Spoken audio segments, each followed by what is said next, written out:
Hey, ugly, is that your kid? A defective product just like her mom. These were the words hurled at me by my ex-husband Sean as he scrutinized me and my daughter sitting in the wheelchair. I was pushing it from head to toe immediately upon our reunion after 13 years. I was about to respond with some foul language when Ken, my current husband, spoke up from behind me. "What's wrong with my daughter?" His deep baritone voice resonated so well that not only I, but also the people around us, couldn't help but turn. However, I might have been the only one to notice the chilly undertone in his voice. Looking back at Sean, I could see his face had turned pale. "My name is R.A. I'm 35 years old, a stay-at-home mom living with my 3-year-old daughter Natalie and my husband Ken, who is 3 years younger than me. The house we currently live in was originally built by Ken's parents right after we got married.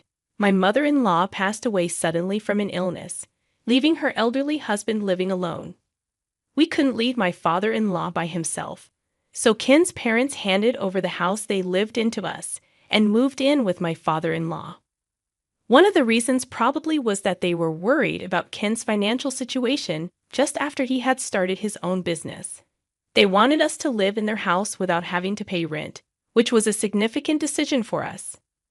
I was overjoyed by my in-laws' kindness, and until Natalie was born, I used to visit my father-in-law's house every other day, helping with hospital visits and household chores. After Natalie was born, I slowed down a bit, but still made it a point to visit with Ken at least twice a month, helping out wherever we could or giving my in-laws a break to go relax at a spa resort. My in-laws always expressed their gratitude, saying, "We're really thankful for all the help, especially during such a busy time with the baby, and Ken has indeed married a wonderful person." To me, no amount of effort could repay the kindness Ken's family, including his parents and twin sister Sally, has shown me. They've saved my life not once but twice. Ken was marrying for the first time, but I had been through a failed marriage before. I met my first husband, Sean, when I moved to New York for university. We became friends as we moved in on the same day and shared information about nearby supermarkets, home improvement stores, and affordable restaurants.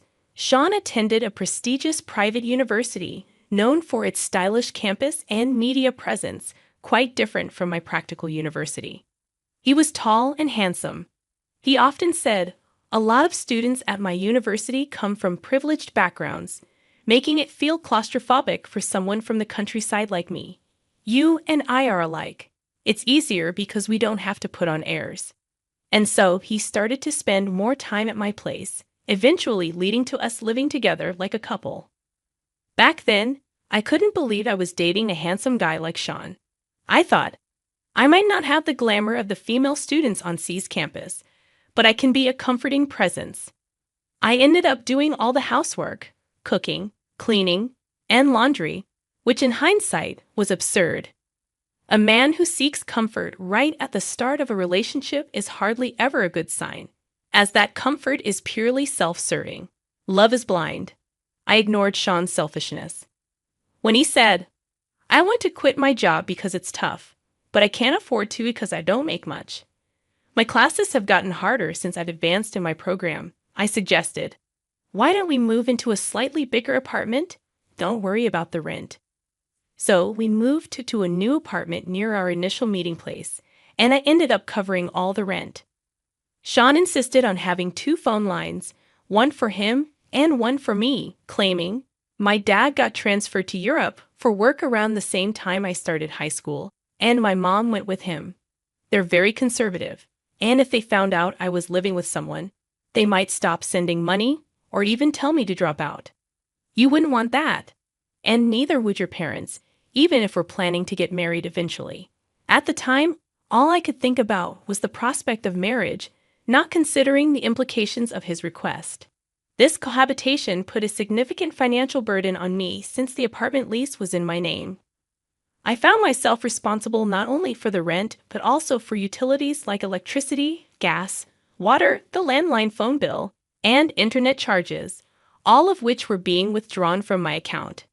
Initially, Sean had nobly offered, "Since you're covering the rent, I'll pay more towards the utilities."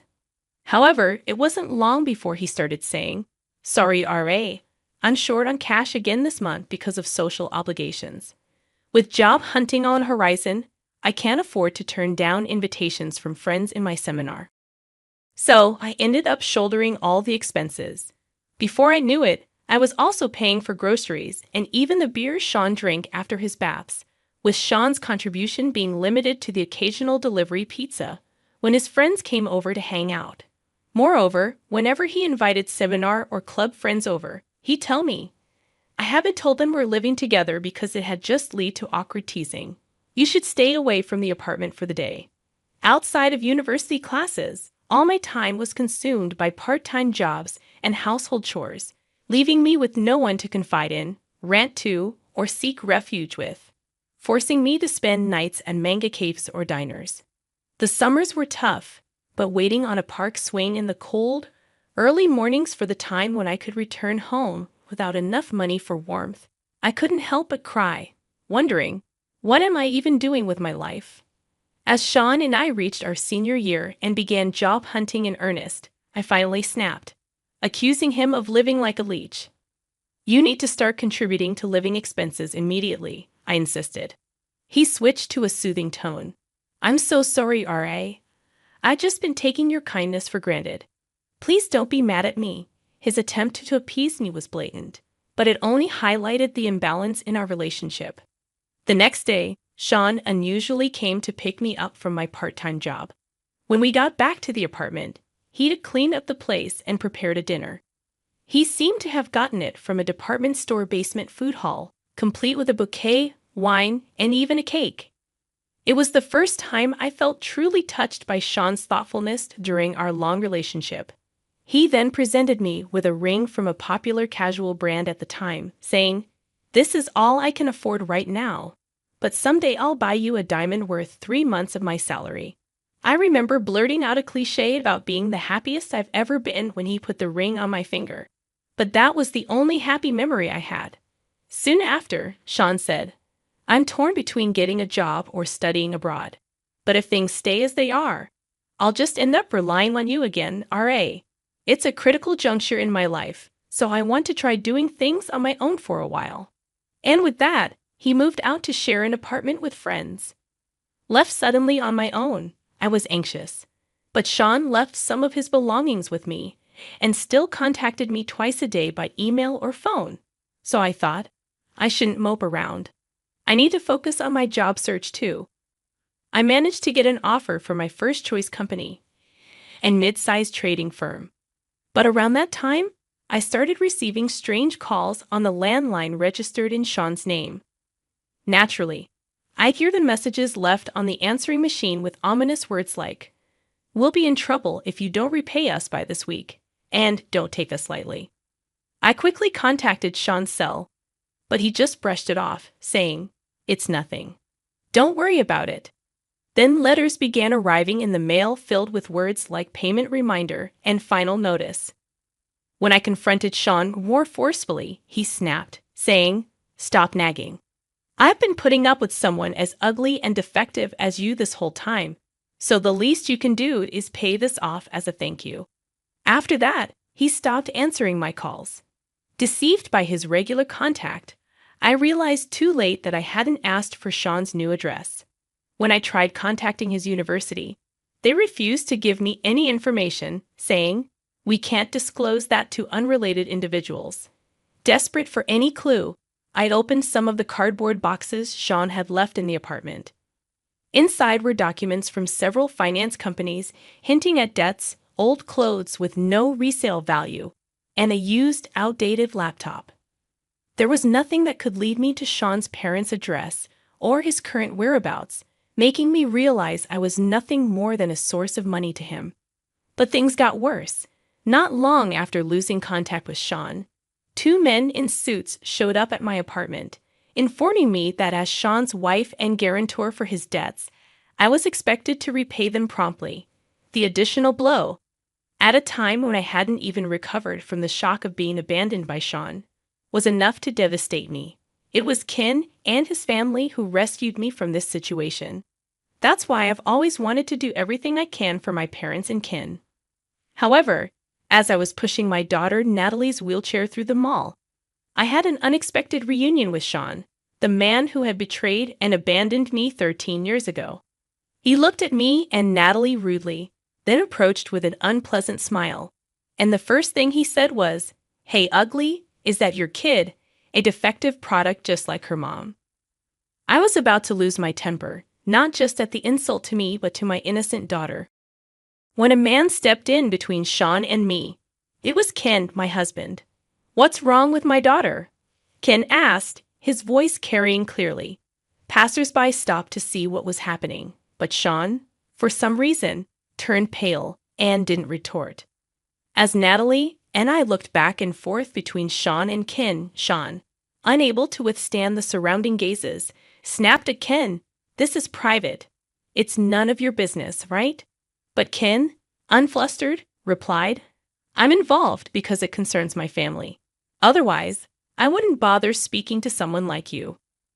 Then, turning to Natalie, he said with a smile, "Mommy and Daddy have some business to take care of. Auntie will be here soon to pick you up, so why don't you go to her house first?" Hearing that, I couldn't help but exclaim, "What?" However, Natalie, unusually composed for her age and not easily surprised, said, "Okay, since it's a celebration, make sure you come early." Soon after, Ken's sister Sally arrived with her children, and Natalie left with them, leaving the scene behind. Then Ken, losing the initial momentum and slightly stooping towards Sean, who seemed somewhat diminished by the confrontation, pressured with a half smile, "Let's have an adult conversation, shall we? It's best we move somewhere else rather than providing a free show for the public." Sean, not particularly short but significantly overshadowed by Ken's near 6'3" statured and faced with Ken's unsmiling gaze, probably thought it better than being goaded by onlookers and surprisingly agreed to Ken's suggestion to change locations. The three of them took a taxi and arrived at the building housing Ken's office. With the push of an elevator button and a glance at the tenant directory next to it, Sean realized they were headed to a law firm, which made his complexion turn pale again. But it was too late to run away, so he reluctantly joined them in the elevator on his supposed day off. Ken appeared with a stern face, bringing his wife, me, and a guest, which surprised the office staff. However, by the time we were escorted to the back reception room, they had regained their composure, watching Ken's profile. I managed to calm my nerves, but the only one who remained visibly restless and uneasy was Sean. Seeing Sean state, Ken, with a sly smile, placed a stack of documents on the table after asking a staff member to bring them and casually mentioned, "It's terrifying how coincidences work, isn't it? To think we'd meet the very person involved before showing this investigation report to the chairman." Sean's complexion grew even worse upon hearing this, but I had no idea what they were talking about. Noticing my confusion, Ken began to explain to both Sean and me. The chairman he mentioned was a major client of Ken's office, the current chairman of a machine tool manufacturing company. Recently, the chairman personally summoned Ken to the company's headquarters, where he was introduced to the chairman's youngest daughter, who had just returned from studying in the United States. The chairman had a special request. He wanted an investigation into a man's background to be kept confidential, and there in the sales department was none other than Sean Smith. "Well, you were using a different spelling for Sean back then," Ken continued with a grin, making Sean's face grow even paler. Ken went on to explain that the chairman's granddaughter, while studying in France, had formed a relationship with a man at the same graduate school, promising each other a future together. This man had dropped out of a university just before graduating and moved to France to enroll in a local university. After graduating, he worked for the company's local branch, but left seeking further education in graduate school. The granddaughter, a smart woman, had fallen deeply in love with this man who supported her through homesickness after enrolling in a French university. Having completed her master's degree earlier than him, she returned to Japan with him and asked her grandfather, the chairman, to approve their marriage and to consider him for a position in the family-owned company. The chairman was completely unaware of this man's existence around his granddaughter in France. However, the executive director, the chairman's daughter, had met the man several times during business trips to France and had been introduced to his parents stationed there. The executive director thought it too sudden for her adult daughter to marry and immediately join the family business as a future executive. So after a private discussion between the doting grandfather and the executive director, they discreetly commissioned Ken's law firm, which had a long-standing relationship with their family, to investigate Sean. Feeling a bad premonition, I asked, "Don't tell me that man isn't Sean, is it?" But before Ken could answer, Sean snapped back, "What? It's a problem if it's me. We've been over for ages. And who I marry has nothing to do with you." Sure, Sean was a part of my past I'd rather forget, and I had no interest in his current affairs. But there was plenty I wanted to say to him out of spite. Separated. Yes, but right before that, you filed for our marriage without my consent, made me a guarantor for your debts, then disappeared. I shouted, and Sean seemed taken aback for a moment, but quickly smirked. You say that, but you wanted to marry me back then. I just made your dream come true. And in return, you helped a bit with my debts. Pointing at Ken, he continued. I was worried when I had to update my passport at the embassy. But when I checked back here, I was relieved to find I was single. I never thought someone as ugly and defective as you would have someone else willing to take you in, so I was worried you might be waiting for my return. Just as I was about to lose my temper again, Ken stepped in. I thought you had been quiet because you were reflecting, but a scumbag will always be a scumbag, he remarked, then smoothly explained how our marriage was annulled, leaving Sean officially single. It turns out when Sean disappeared and debt collectors came for me, Ken's father, my father-in-law, was the first to offer me advice. One of my part-time jobs was tutoring, and at that time, my student was Ken's twin sister, Sally, who has now become my sister-in-law. Sally was a bright kid, but had started to skip school due to being ostracized by her classmates. Hired by her concerned parents, I learned that Sally was excluded for standing up for a friend who was also being ostracized. Trying to cheer her up, I not only helped with her studies, but also listened to her problems, which endeared me to her parents and grandparents, who began treating me like family. Sally happened to be visiting with her mother to share the news of her recommended admission to the college she wished for right, when the debt collectors showed up at my apartment. Shocked by my exhausted state and furious to learn about the marriage registration done without my consent and being made a guarantor for debts, she immediately contacted her father and grandfather, who brought me to this law firm. From there, my father and grandfather mobilized all their resources to resolve the situation.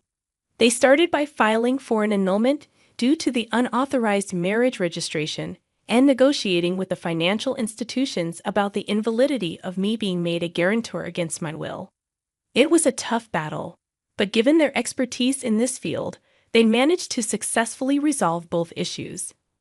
I was told facing a lawsuit for annulment and dealing with stubborn financial institutions was a tremendous effort, especially as Sean was nowhere to be found. Meanwhile, overwhelmed by this sudden misfortune, the shock of being abandoned by Sean, and the turmoil that jeopardized my college graduation and employment offer, I worried about how I could ever afford the attorney's fees. That's when my grandfather-in-law offered me a job at this firm, where I worked diligently, hoping to repay them in some small way. Despite my efforts to pay the attorney's fees, the Bar Association's regulations only allowed me to cover the actual expenses with a little extra. Thanks to their efforts, the marriage was ultimately annulled, and I was also released from being Sean's guarantor for his debts. So technically, you're not Ra's ex-husband. You're just a blemish on her life, they told Sean. Still, Sean seemed unable to grasp the gravity of the situation, retorting, "Well, having a marriage history with such a woman would be boring anyway. And as for the debts, they're probably statute barred by now." At that moment, Ken burst into laughter. Facing Sean's confused reaction, Ken retorted, "The statute of limitations hasn't kicked in. I believe you'll be seeing some collection efforts starting this coming week." Sean might have thought that after 13 years, his debts were time-barred, but thanks to my grandfather-in-law, they were not. I was removed as a guarantor. The financial institution, unable to track down Sean, devised a plan and transferred Sean's debt to a debt collection agency they had ties with.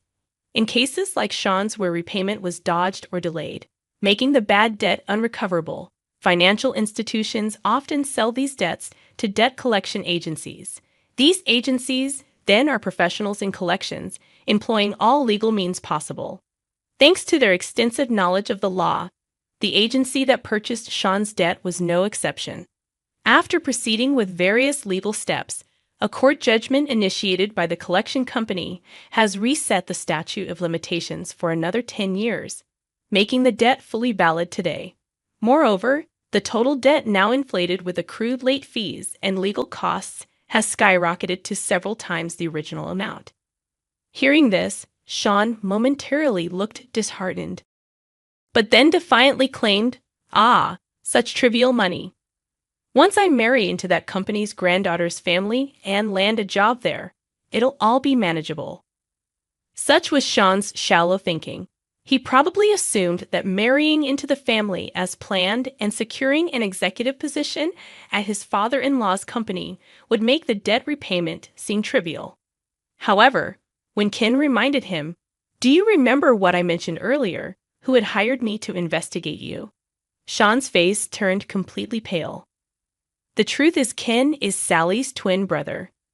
While I had little interaction with Ken when I tutored Sally, only exchanging greetings, Ken had developed an interest in me after hearing Sally sing my praises like a sister. Eventually, as I unexpectedly started working at the office, and with Ken having passed the bar exam during his university years, he began working there too. He proposed to me, considering marriage despite my past, and owing much to my grandfather-in-law and his family. I initially refused, feeling it was improper. Yet Ken revealed he had known about Sean all along and still wished to marry me with the full support of his parents, grandparents, and Sally. By then, my parents, fully aware of my circumstances, also blessed our union, leading to a happy marriage with Ken. Unlike me, who wanted to seal away the past, Ken had harbored a desire for revenge against Sean for years. The request from the chairman was initially thought to be a coincidence of names, but further investigation confirmed that the Sean Smith, who was the chairman's daughter's boyfriend, was indeed the same Sean Smith who had discarded me like trash. Based on that, Ken was about to submit the report first thing next week. "You might have gotten away with it using different spelling overseas, but in here, it doesn't work that way," Ken said, admonishing Sean for thinking such shallow tricks would work on a lawyer. He revealed that he had already sent an email and a report to the chairman and his granddaughter. Since then, we've occasionally received inquiries from that financial institution checking if they had located you. I've also informed them about your situation, Ken continued. Suddenly dropping to his knees, Sean begged, "Please, somehow convince the chairman and the others that it was all a mistake." But Ken, with a sarcastic tone, questioned, "Why should I, a lawyer, tell such blatant lies to a client, especially when you've insulted my young daughter, who is in a wheelchair because of an injury, calling her ugly and defective?" The truth about Natalie's injury, how it happened while she was on her way to violin practice, deeply moved everyone. Today was supposed to be for Natalie's celebration of winning a prize in an art competition. Still, Sean's unexpected appearance turned it into a complete disaster. Ken, utterly doting on his daughter, was undoubtedly furious, not just because of Sean's past actions, but also because of the vile words directed at Natalie. Even as Ken coldly dismissed him, Sean, without any shame, continued to plead loudly, "Please, the future of a man's life is at stake here. Are you going to ruin it?" Ken responded firmly, "Which right do you have to say such a thing? What you tried to do to R and the chairman's granddaughter was exactly the act of ruining someone's life. It's like the saying, curse others, and you dig two graves, a boomerang that came right back at you. You should accept it gracefully." When Sean still tried to cling to him, Ken brushed off his arm and said, "The exit is that way," calling the building's security to escort Sean out with a flick of his hand. As Sean's cries and resentments faded away, Ken, and I exchanged smiles. Later on, Sean rushed to his girlfriend, the chairman's granddaughter, and made excuses. But she, already harboring suspicions, was outraged by the revelation of the truth and refused to see him again, effectively giving him the boot. However, the chairman and the executive director, upset over their beloved daughter and granddaughter being hurt, took further action. Sean, attempting to reconcile and bombarding her with messages and emails, was reported to the police for suspicion of being a fraudster trying to marry and infiltrate the company with a fake resume. While it didn't escalate to a criminal case, a warning was issued for the stalking. Sean, persistent in continuing his harassment, was eventually arrested and prosecuted. Though he received a suspended sentence with probation instead of jail time, the conviction meant he could find employment nowhere, not just outside of Tokyo, but across the entire country. Despite superficially returning to his normal life, finding himself in a desperate situation, Sean once again tried to go to America, hoping to find employment there. But with a criminal record, he struggled to obtain a visa and had to give up on that plan. Moreover, after learning everything from the chairman and the police, his parents disowned him, leaving Sean truly alone. Facing unavoidable debt repayment, he tried to find odd jobs. But without a smartphone due to being blacklisted, an expired driver's license, and no fixed address, decent work was impossible to come by. I heard through the grapevine that he ended up working for a shady handyman service introduced by the debt collectors, living in a dormitory with no privacy, and working from dawn till dusk. But I decided to forget about it as soon as I heard, as it had nothing to do with me. On the other hand, Ken and I moved from our suburban house to a condo near the private elementary school Natalie plans to attend once her injury has healed.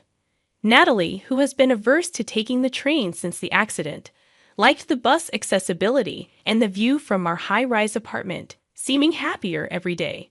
The previous house was a remodeled version of Ken's parents' home, so when Ken suggested selling it to move, I worried about what his parents would think.